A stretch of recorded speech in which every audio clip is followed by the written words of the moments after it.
Good morning and welcome to this video course on advanced hydrology.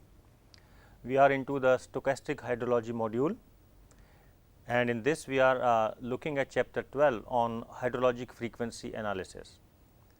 In the last class we saw the Gumbel's distribution method, which we said is useful for extreme values or certain variables such as the flood peak or the maximum wind speed or the maximum rainfall in a certain duration, etc. Today we will look at another distribution which is called the log Pearson type 3 distribution. So, this is log Pearson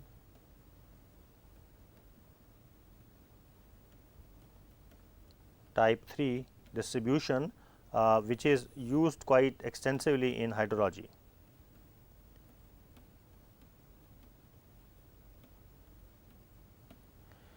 As the name suggests, we take the data and we transform the data by taking log. All right. So, if you have a random variable x as any hydrologic random variable, for example, peak flows or something else, then what we do is we transform this into another series, let us say z, by taking log, okay. And normally we take log to the base 10. All right. So, z is what is called the transformed series or the log series.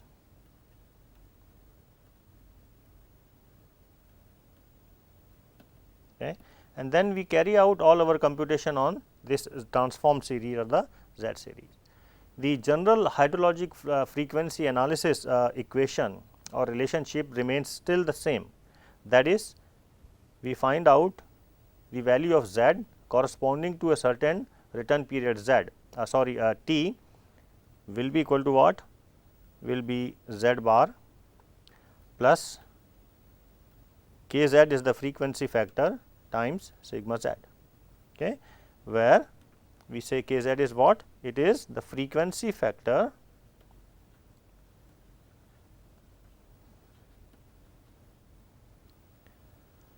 for the transformed series.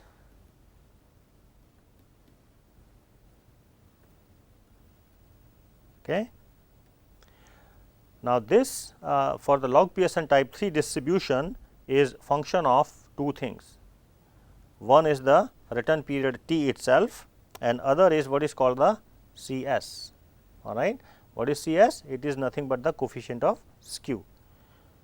So, obviously, t is your return period or recurrence interval,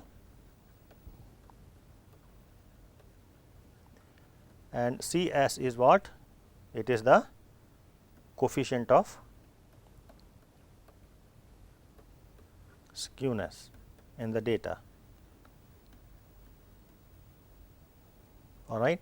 And this value of k z is available in standard tables. Okay. So, this log Pearson type 3 distribution, as we have seen that it takes care of the skewness in the data. All right. What we are doing is we are taking the log when we have a probability distribution or data which are skewed in terms of the symmetry, which can be measured in terms of the coefficient of skewness. All right.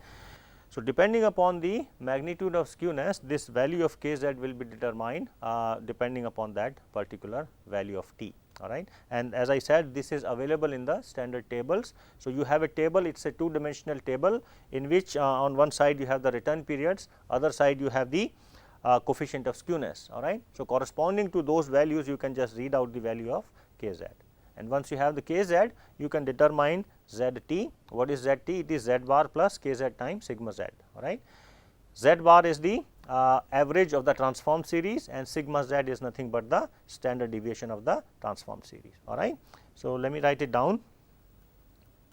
Z bar is the average or mean of the transformed series or transformed data, and sigma z is the standard deviation of the transformed data.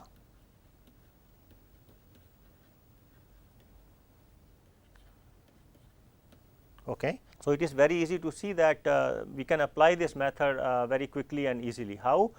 If you have the data in terms of the peak floods, annual peak flows, what do you do? Well, you just take the log of all of them, you find out their mean of the transform series, find out the standard deviation, and also find out the coefficient of skewness, and depending upon the return period desired for which you want to find out the magnitude, all right, and the coefficient of skew, we can find out k z from the table and we can use this equation to find z t. So, once we have z t, how can we find x? Because x is the actual value of your random variable, all right. All we do is just we take the anti-log, we use this relationship in the reverse direction, all right, this one, all right. So, all you do is your x of t will be what? Your anti-log of z t, which we just found out. Okay. I will come back to this in the form of an example little later.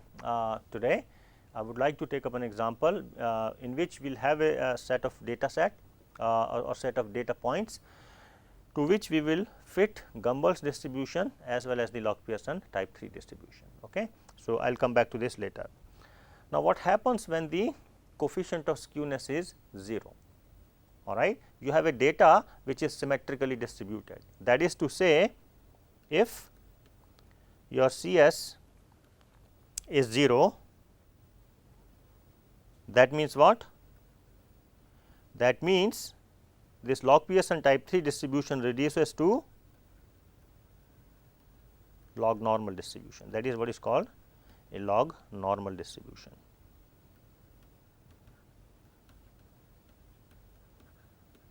Okay.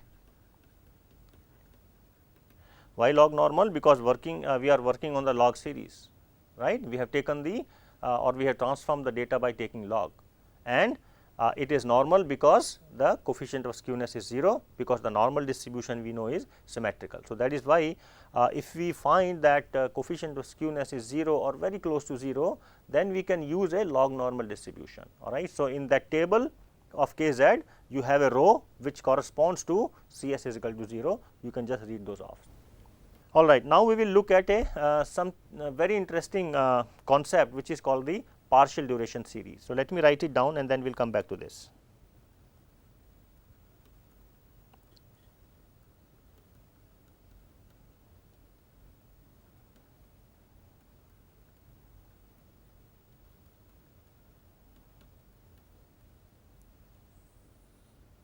Okay. What is a partial duration series? All right, and actually before I go to that, what is an annual series? Okay, most of this hydrologic frequency analysis which we have been studying, this is actually applied to the annual data. In most cases, it does not have to be. I'm just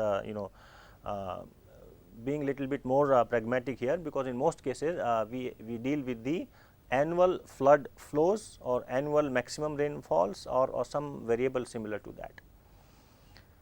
So, to collect such data, what we do is we look at the whole year, all right, one whole year, and you find out what is the maximum amount of flow that occurred in that whole year, all right. So, let us say you have the peak value of the flow in that particular year. Similarly, you go back in the past and you find out the peak flood for different years. Let us say you have 50 years of data. So, what you will have is 50 different values of peak flows corresponding to 50 years, all right. That is called annual series. So, the series or the data, all right, 50 data points will form what is called the annual series. Okay. Now, in that annual series, we may have certain years which are very wet and certain years which may be very dry, all right. Now, let us say we are going to use this data for some flood management. We want to find out the 500-year flood magnitude. What will be the magnitude of flood which will occur once in 500 years. So, when we are carrying out that kind of analysis, then which data is more important to us? It is the data which corresponds to the wet years, not the dry years, all right. For example, you may have one particular year in which there were 2 or 3 different magnitudes or different flood events occurred, all right, which may be higher than the highest magnitude of some different year, all right. So, then what we do is we carry out what is called a partial duration analysis, or which is called the partial duration series, in which we will say that okay, I am going to put a cutoff. I will say any flow more than 50,000 meter cube per second constitutes flood. So, I will, let us say if I have the 50 years of data, then what I will do with that cutoff limit of 50,000 meter cube per second, I will see how many years have flood magnitudes or the peak magnitudes higher than that, all right, and I will take all those magnitudes, all the peak flows. So, in from one particular wet year, you may have 2 or 3 different flood events in which the flow magnitude was 50,000 or more. So, you may have more than one data point from a single year in a partial duration series. Similarly, there may be a few years in which you will not have any data in the partial duration series, because the peak flow in that particular year was probably, let us say, 40,000 meter cube per second or maybe less. So, what we do in the partial duration series is basically we modify our data to suit our needs. If we are carrying out a flood analysis, we are going to say okay, let us say this is my cutoff, and anything above that I am going to consider as flood, all right. So, in a particular year, if there is more than one data point, I am going to consider that in my analysis, and in a particular year if there is the peak flow is less than that, I am going to discard it, all right. So, that is the objective of what is called the partial duration series. Okay. So, let me just look at that and write it down. Normally, the maximum flow in a year is included.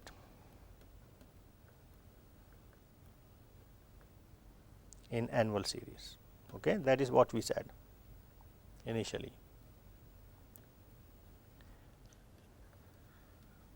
To be considered for frequency analysis.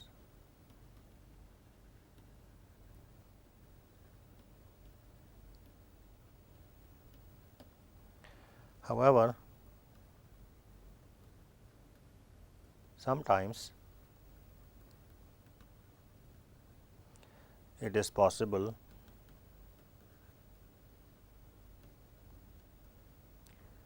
that more than one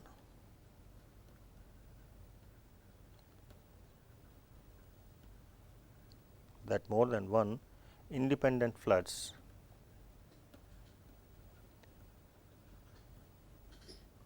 or flow values, that is, may have high enough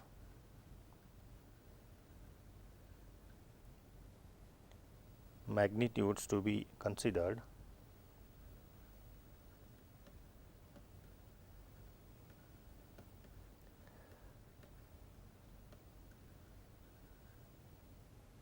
in the frequency analysis.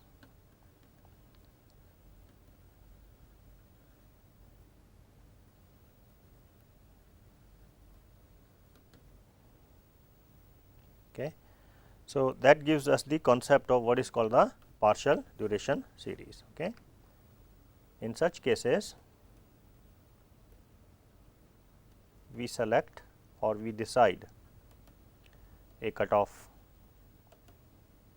value, and any flood magnitude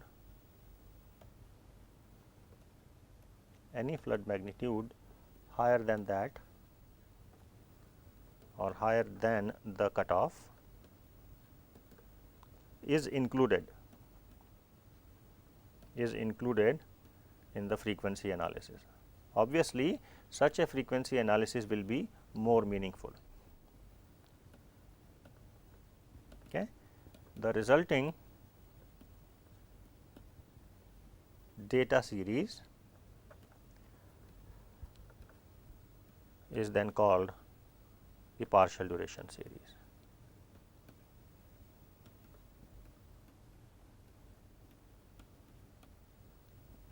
Okay. That is all. So, this is the concept of what is called the partial duration series. Okay.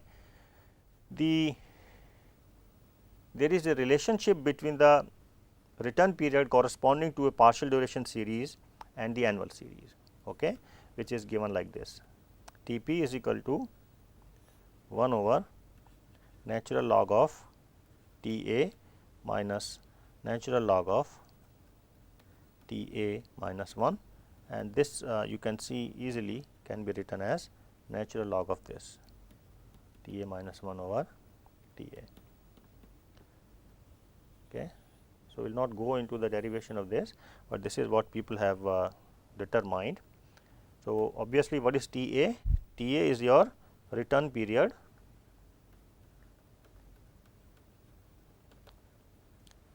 corresponding to the annual series. A means annual, okay? And then T P is what? The return period corresponding to the partial series. Okay. So, obviously, when we are working with the partial series, we need to establish a relationship between the return period for the annual series and the partial series. All right. So, we can carry out the analysis on the annual series, and then we can convert it to the corresponding exceedance probabilities for the partial duration series. Okay. So, sometimes this partial duration series analysis is important for floods as well as droughts, which is carried out for more meaningful frequency analysis. Otherwise, the lower magnitudes or the dry years will impact the flood analysis, which is actually not accurate, okay, and that will cause a certain decision to be taken which is not appropriate. Okay. So, that is why we do this. The next concept or the next thing we are going to look at is what is called the confidence limits or the confidence band.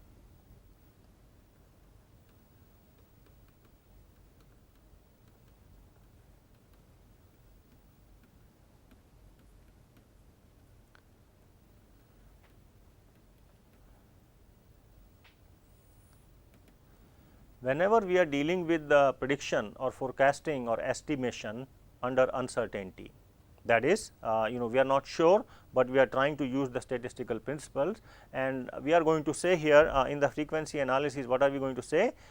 Basically, we are saying is that the magnitude of the flood or whatever the hydrologic variable corresponding to a 500-year return period is going to be this much. Let us say after you fit a Gumbel distribution or a Log-Pearson type 3 distribution or any other distribution to a given data set, and you are asked to predict a 500-year flood for which a structure has to be designed. So, basically what you will get, the output from your model will be some number, let us say 50,253.8 meter cube per second. Okay. What is the guarantee or what is the confidence in that number? Okay. Are we sure? Can we say that with 100% accuracy that yes, the magnitude of the flood will be 50,236 meter cube per second for 500-year return period? No. So, what we do is this. Okay. Let us say this is your return period and this is your x of t. Okay. For 500 years, you want to predict some value, and let us say your analysis gives you this value, okay, whatever that is. Okay. Now, what we do is, instead of saying that the value will be this much, all right, without giving any probability or without having much confidence in it, what we say is, or what we do is, we say that we give this band, which is called the confidence band. Okay. So, what are we saying is that instead of pointing out or giving one point as the prediction, we are going to say that my value is going to lie between this and this, or I am going to say that the lower limit will be this and the upper limit will be this. Okay. This is called the confidence limit, the lower limit and the upper limit, and you are prescribing a band or a width, all right, which will depend upon certain things, and we are going to look at that. But we will be able to say, okay, there is a 90% chance that the magnitude of 500-year flood, all right, based upon this distribution will be between this and this value. That will be a more accurate assessment or prediction or estimation. Okay. So, this is called the concept of confidence band or prescribing confidence limits. Okay. So, let us look at that. The confidence limits are defined as the upper, as I said, and lower bounds of a statistical estimate.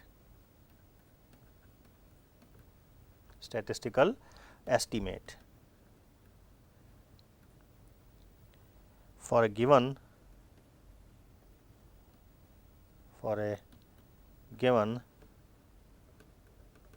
confidence level. Okay. We have already seen what we mean by the confidence level and the significance level. All right. One is the complement of the other. So, we say the confidence level is 90% or 95%, the corresponding significance level will be 100 minus that. Okay.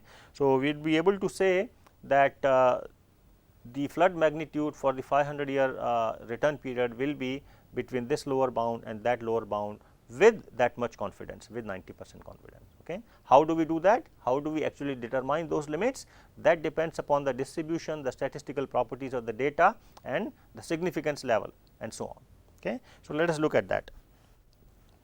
The upper and lower limits of the confidence interval are defined as follows. Okay. The bounds can be described or calculated as follows or using following equations. Okay. So, this is your upper bound, u for upper bound, t is the return period, corresponding to alpha is your, let us say, significance level, all right, or confidence level. This will be equal to what? We say y bar plus s of y times what? Times k t comma alpha corresponding to upper, all right. So, what is this? This number is your frequency factor now. This frequency factor is now depending upon the return period, the significance level, and u is just for saying that this is the upper bound distinguishing. Similarly, the lower bound will be equal to what? Will be y bar minus, all right, same thing s y times k t alpha times L, okay, where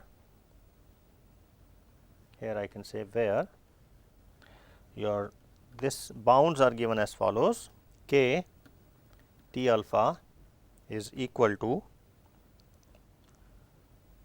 k t, all right, which we have already seen, plus square root of k t square minus a b divided by a. Okay. And what I am going to do is I am going to put a minus here. Okay, this plus and minus. So, it will be corresponding to what? Let me say, let me put the upper and lower, both of them. So, for lower you will take minus, for upper you will take plus, all right. I do not want to repeat the equation twice. Now, again we are throwing two parameters here a and b, which are given as follows: a is equal to z of alpha squared over 2 times n minus 1, where n is the number of data points of course, and b is another parameter which is k t square minus z of alpha squared over n. Okay. It should be clear that this k t is what? It is nothing but your frequency factor, all right, which we have seen already. It will depend upon the kind of distribution we are fitting, all right. So, we have seen that already, and there is another important parameter we have thrown here, which is called z of alpha. Any ideas what is it? This is nothing but a standard normal variable. Okay. This is a standard normal variable with exceedance probability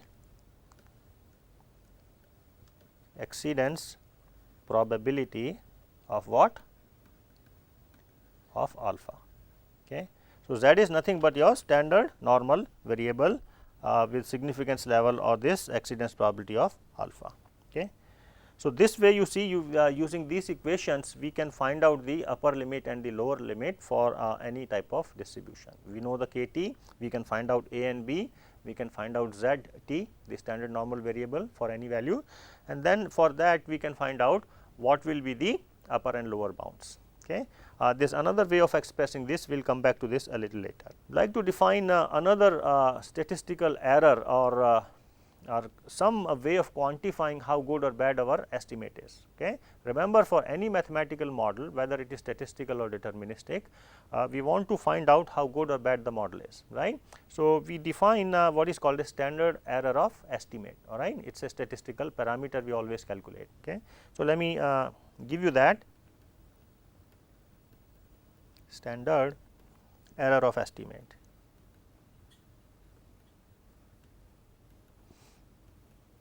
Okay.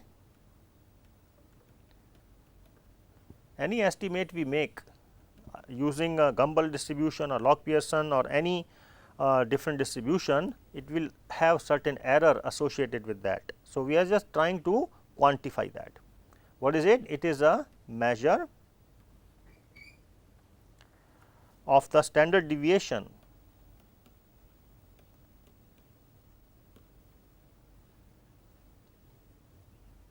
it is a measure of the standard deviation of what? Computed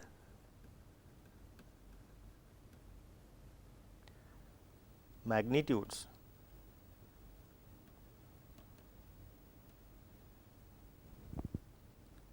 From the true value or the true event magnitude.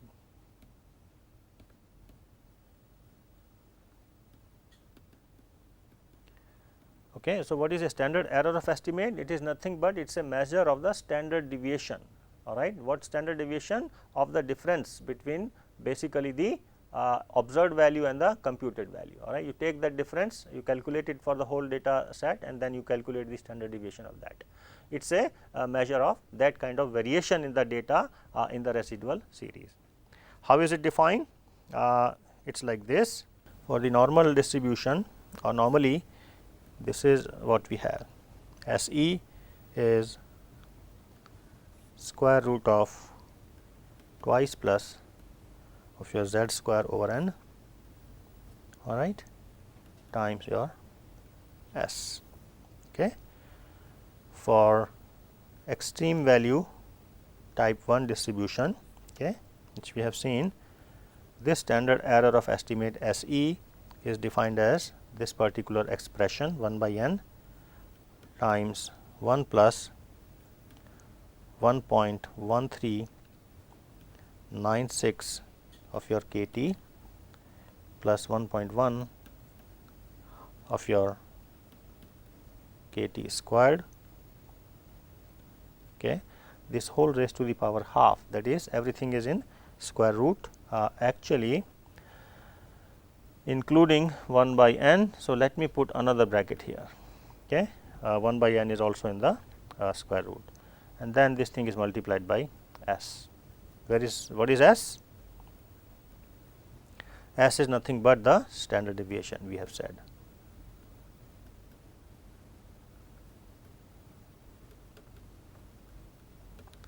Standard deviation from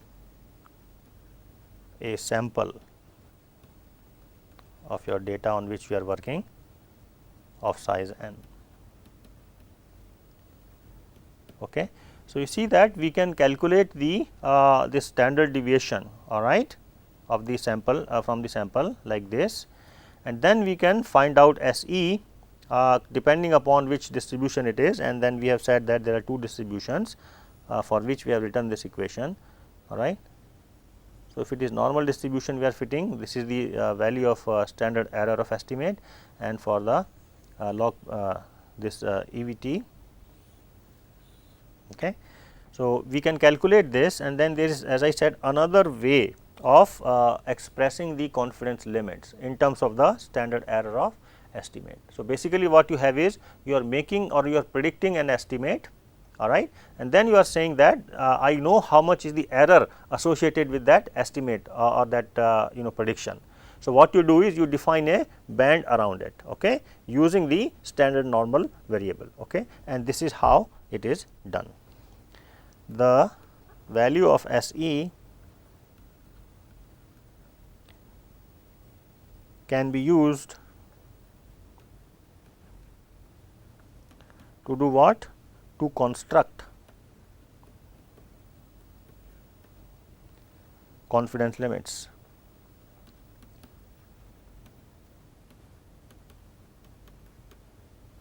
How? Using the following equation.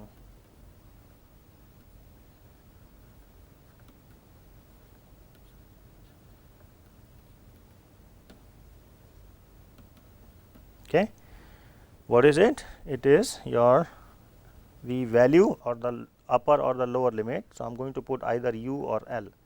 U would be corresponding to the upper limit of your confidence band and L will correspond to the lower limit. Okay. Is equal to what? Is equal to x t, which we have predicted using some distribution, plus minus z of alpha times S e. Okay. And where S e is what we have just seen, how we can determine that. All right. So, x t is the estimate of the hydrologic random variable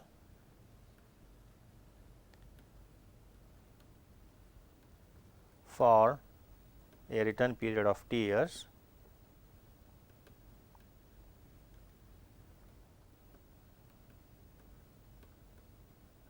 how? As per a fitted distribution. Okay. It may be log Pearson type 3, it may be Gumbel or normal or anything. All right. So, this we know how to determine. All right. Once we have that, we can use this equation, and z of alpha we have already defined. What is it? It is your standard normal variate with exceedance probability alpha. Right. All right. So, we are specifying this confidence limit corresponding to this certain significance level or the exceedance probability alpha. S e we have already defined is your standard error of estimate. Okay. I have given you two equations corresponding to two different distributions, but for others we can find them in the books. Okay. So, we see that we have seen in this chapter the concepts basically associated with the hydrologic frequency analysis. All right. And we have looked at a couple of distributions, mainly the Gumbel's distribution and the log Pearson type 3 distribution, which is very commonly used in hydrology. In addition, we also saw the binomial distribution in the early part of this chapter, and wherein we looked at that this is a very special type of discrete probability distribution that gives a very special type of probability. Now, what I would like to do is I would like to take up a couple of examples, all right, numerical examples. One is on the normal distribution and the other is on the application of this hydrologic flood frequency analysis. Okay. So, let us take this example 1 on the normal distribution.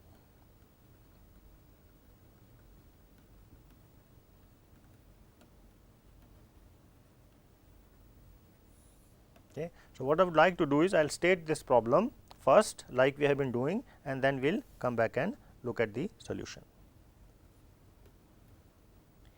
The annual runoff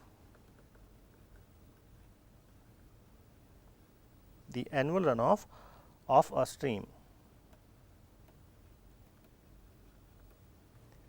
is modeled by a normal distribution. It is given to us.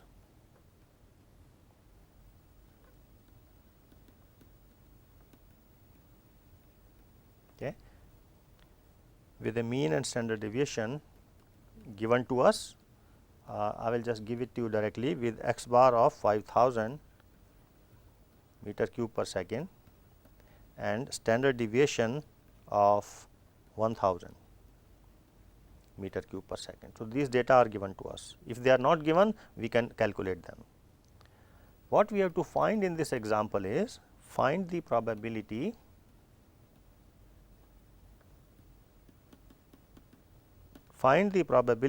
that the annual runoff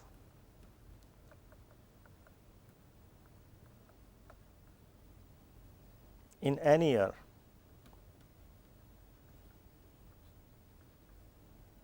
will be number 1 more than 6500 meter cube per second, that is part 1, and the second part is will be between 3800 and 5800 meter cube per second. Okay. So, you see that actually this example is not on the flood frequency or the frequency analysis. Okay. This is basically on the probability distribution, normal distribution I have taken, and we will see that how the normal distribution can be applied in the hydrologic analysis.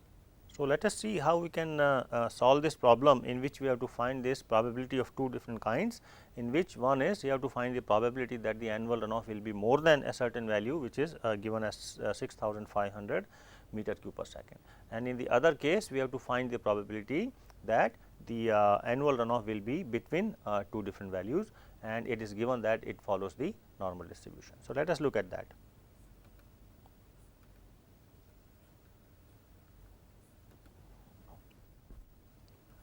So, we say that let capital X be the random variable representing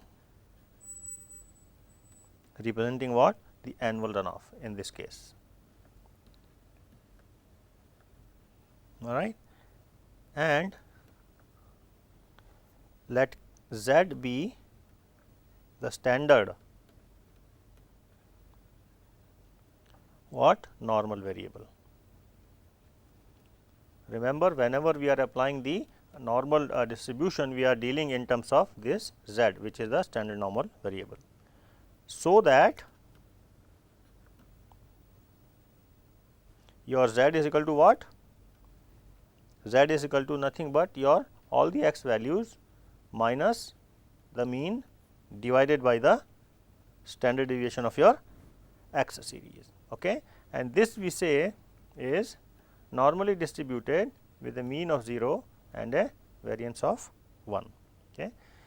So, when we transform any data series using the standard normal variable, this will get transformed such that its mean will be 0 and the variance will be equal to 1, right. Also, in this case, when we apply the normal distribution, we know that what? That the cumulative distribution function, all right, capital F, corresponding to any value of Z or the random variable capital Z, actually I should say, is what? From the basic laws of probability or the definition of your PDF and CDF, we had said that this is the probability what? Of your random variable lying or being less than or equal to what? This is a small z, all right, I want to write. Okay. This is given as your integral of minus infinity to this z of what? Of your equation of your normal PDF, right.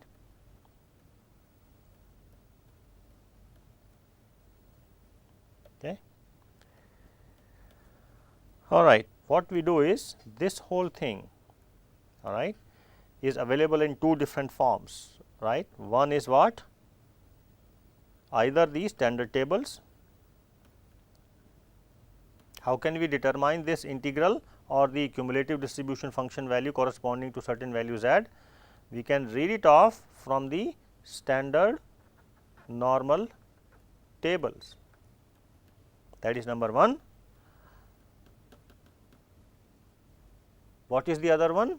We have seen in this course how can we determine the cumulative distribution function value of your normal distribution. We have seen some approximate equation, some with which had a lot of these constants, all right.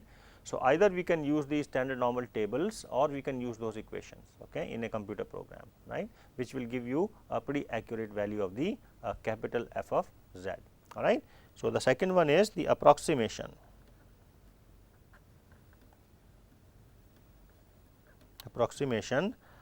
Seen earlier or given in the book in this course, in this particular chapter. Okay. So, if we look at the standard normal variable or standard normal curve, we know that this is symmetrical, and this is your random variable, let us say z, this is your plus z this side, and this is minus z. So, this is standard, means it is applied on z, the transformed series. This is symmetrical. So, it will have the same shape on both the sides. It may not look very symmetrical the way I have drawn, but then you understand what it is. Okay. What is the vertical axis representing? This is obviously representing your small f of z. Okay. Small f is your PDF. So, this is what? This is nothing but your PDF. That is how actually it looks. I am sure you may have seen all of that. This goes all the way to plus infinity, and this one goes to minus infinity. All right. So, this normal distribution is defined from minus infinity to plus infinity. Okay. Then let us say you have any value small z. Okay. So, for that small z, what is this whole area? Area under the curve such that your value of the random variable is less than or equal to z, right, which is equal to what? This thing, all right, or which is equal to this thing. So, this is equal to that, and all of this is equal to what? Is equal to this area under this curve, all right, which is nothing but you can say that it is your capital F of z, all right. So, graphically that is what the these probabilities represent, that is capital F of z is what? Nothing but the area under the normal PDF up to and including that value small z. Okay. Now, normally when you look at the standard normal tables, they are defined only between for some positive values of z, if you have noticed. Okay. It is only for between 0 to infinity or 0 to some large value of x. Okay. It is not defined for the negative values of z. Why? Because it is symmetrical. So, what we do is we exploit the property of symmetry of the normal distribution to do what? To calculate the cumulative distribution or capital F of z corresponding to z values which are negative. Okay. So, and this is how we do it. To employ the tables for z values which are less than 0, that is which are negative, what we do is we use this concept, that is all. Your f of z is equal to what? 1 minus of capital F of this absolute of z. Okay. Do you see that? Okay. If you come to this figure, what we are saying is that, let us say this is what? This is some value of z which is minus, right. What is f of z corresponding to this value which is negative, all right, is this area, is not it? Okay. And what we are saying is that this area is nothing but 1 minus of that particular area, all right, corresponding to that. So, if you take plus value of z, let us say that plus value of let me say that this was z 1 and let me say that this is z 2. Okay. So, you take a z 2 here which is equal to this, all right, and then you take the area on the other tail, all right. So, this area will be equal to this area, all right, and now what you are doing is you are saying this f of z is 1 minus f for the positive value of z, all right. So, the area under the whole curve is 1. So, if you take 1 minus of this, it will be everything which is this one, all right. 1 minus of that is basically, let me use another color here, it will be this area. Okay. So, if you take 1 minus of this whole area in the blue will give you equal to this area, and this is equal to this area. All right. So, you see that we exploit this property of normal distribution being negative to find the value of cumulative distribution when it is negative. So, now let us come to this particular example problem, okay, in which number 1 we have to find one probability, which is your x greater than or equal to 6500 of meter cube per second. Okay. So, what we can do is we can find out the value of z corresponding to this. This will be equal to what? The value of x minus the x bar is 5000 divided by the standard deviation, which is given to us as 1000, right. So, what is the standard normal variable? It is 1.5. Okay. So, that now we can say that P of your x greater than or equal to 6500 is equal to the probability of your z being greater than or equal to 1.5. It is the same thing, right. And what would that be equal to? That will be 1 minus of P of z less than or equal to 1.5. Okay. What is this?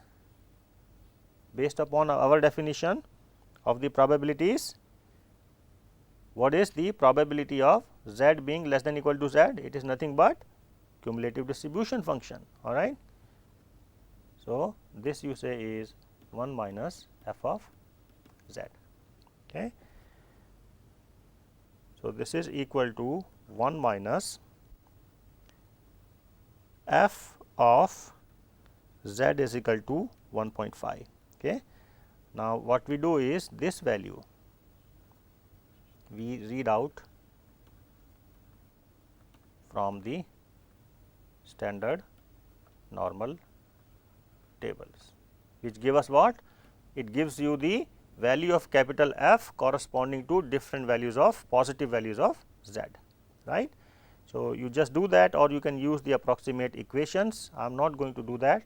So, if you read it off, it will be 1 minus 0.9332, okay, and which will be equal to 0.0668. That is to say, your answer for this first part is the probability of your annual runoff being greater than or equal to 6500 meter cube per second is equal to what? As per the normal distribution, it will be 0 point of your 0.668, or which is approximately 6.7%. Okay.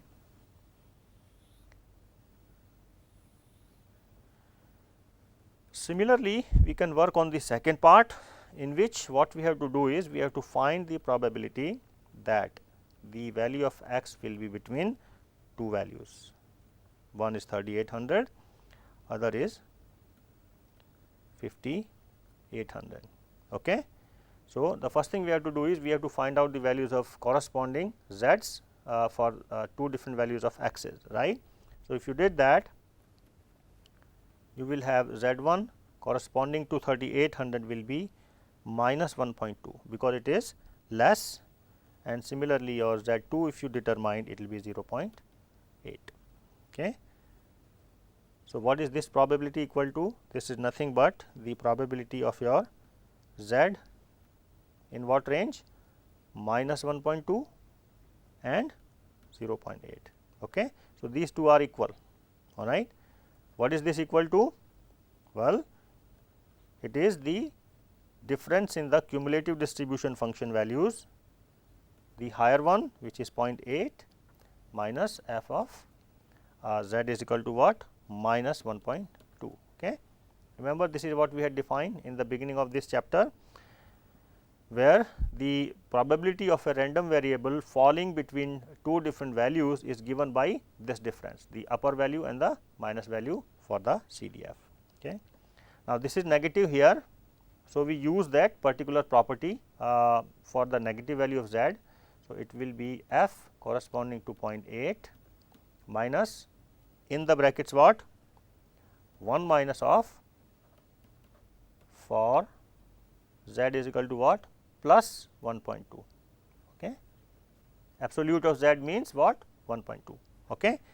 So, if you read those values out from the standard normal tables, it would be equal to what? It will be equal to 0.7881. What is 7.8? This one?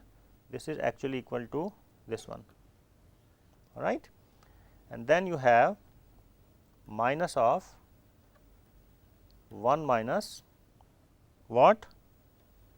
0.8849, okay, wherein this number is nothing but this one, okay, and this is equal to this one, okay, and this one you can read out from standard normal table. Okay. So, please do that exercise on your own, and if you simplified that, it will be 0.673. So, that you can say that the probability of your x being between 3800 and 5800, this will be equal to what? It will be 0.673, okay, or 67.3%. Okay, so let us move on. What I would like to do is I will look at another example, which is on the hydrologic frequency analysis, in which the data in terms of the annual flood peaks are given to us, and we have to fit the two distributions. So, let us look at the second one, which says that the observed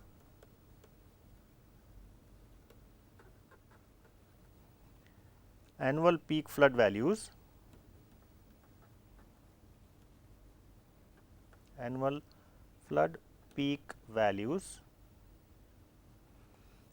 Godavari river.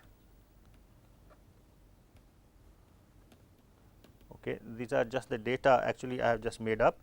So, may not be necessarily for that river, but this is for demonstration purposes. I am saying that are these numbers which are given in meter cube per second to us are 3210,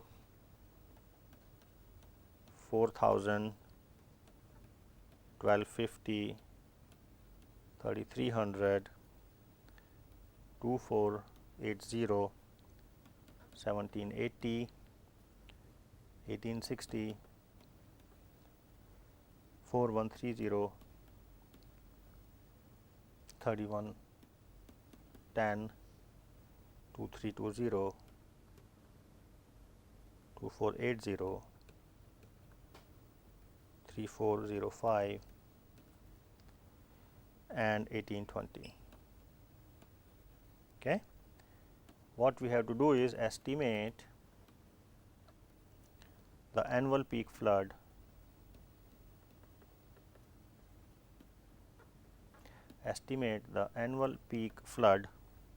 values for different return periods, which is 50, 100 and 1000 year return periods.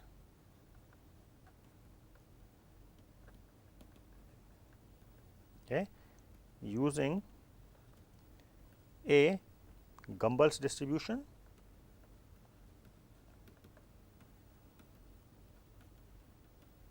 okay, and B, using log normal distribution.